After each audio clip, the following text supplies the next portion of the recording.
우리 군이 사흘간 서해상에서 잇따른 북한군의 포사격으로 인해 이제 더는 9.19 남북 군사합의에 따른 적대 행위 중지 구역은 존재하지 않는다고 밝혔습니다. 이에 따라 서해뿐 아니라 동해, 지상을 포함해 기존에 하던 사격과 훈련을 재개하기로 했습니다.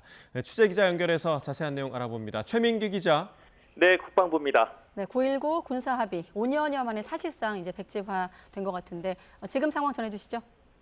네, 앞서 북한은 지난 5일부터 사흘 동안 잇따라 서북도서 지역에서 포사격을 이어갔습니다. 이와 관련해 합동참모본부는 북한의 9.19 군사합의에 따른 남북 간 적대 행위 중지 구역은 이제 더는 존재하지 않는다고 공식적으로 밝혔습니다. 오늘 국방부 정례 브리핑에서 밝힌 내용인데요. 이어 서북도서 일대에서 적의 행위에 일일이 대응하기보다는 우리 군 자체 계획에 따라서 사격 훈련을 할 것이라고 강조하기도 했습니다. 관련 브리핑 내용 직접 들어보겠습니다. 적대 행위 중지 구역은 더 이상 존재하지 않습니다. 우리 군은 서북도서 일대에서 적의 행위에 일일이 대응하기보다는 우리 군 자체 계획에 따라서 사격 훈련을 실시할 것입니다.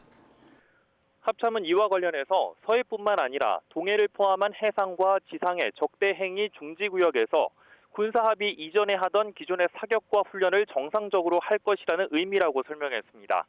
앞서 남북 비행금지 구역과 관련한 9.19 합의 조항은 지난해 11월 북한의 정찰위성 발사에 대한 대응 조치로 우리 정부가 효력 정지를 했고 이번에는 지상과 해상, 완충 구역도 무력화하기로 한 겁니다.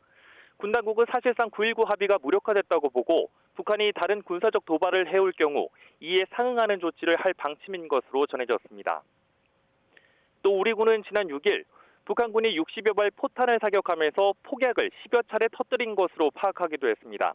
북한군이 본격적인 포사격을 실시하기에 앞서 먼저 폭약을 터뜨리고 사격이 끝나자 또다시 폭약을 터뜨렸다는 건데 이 같은 의도는 우리 군을 기만하기 위한 것이었던 것으로 풀이가 되고 있습니다. 앞서 김여정 노동당 부부장은 담화를 통해 지난 6일 북한이 포성을 모방한 폭약을 터뜨리는 기만작전을 펼쳤는데 남한군이 속아 넘어갔다고 주장하기도 했습니다.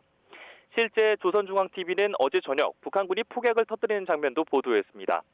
이에 우리 군이 김 부부장의 담화를 수준 낮은 대남 심리전이라고 일축했는데 그와 관련한 구체적인 내용이 확인된 겁니다. 지금까지 국방부에서 YTN 최민기입니다.